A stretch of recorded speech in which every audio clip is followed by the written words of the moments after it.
Се уште не можеме да го заборавиме она што го видовме таму. Лекари од Бугарија раскажуваат за трагедијата во Кочани. 3 часа после повикот, Тања Алекова и Румен Гоцев, доктори во итната помош во Софија, со полициска придружба, веќе биле на местото на трагедијата. Она што таму ги затекло, една недела по несреќата, се уште ги прогонува. Това не е нешто од което лесно може да се отрси човек.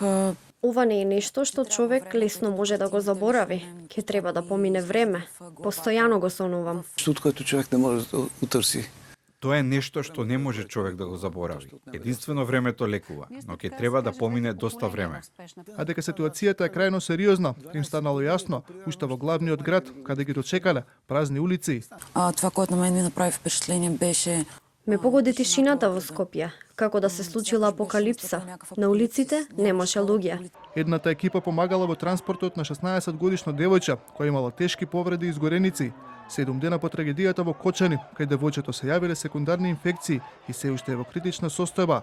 Клучна улога за да се спаси животот на повредената одиграле македонските лекари кои пружиле прва помош. Висока степен на изгарјање по лице, по горни крајници. Имаше тешки изгореници на лицето и горните екстремитети. Беше збунета, но на момент се обидуваше да зборува и ме прашуваше како се незините пријатели кои беа со неа.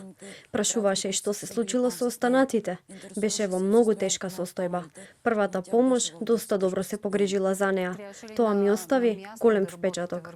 Втората екипа пак требала да обезбеди успешен транспорт на еден повреден пациент во болницата во Пловдив. Повредениот бил во шок, а како што вели доктор Гоцев, намерно го оставил да раскаже што преживеал. Аз го оставих да изживее този катарзис още веднъж.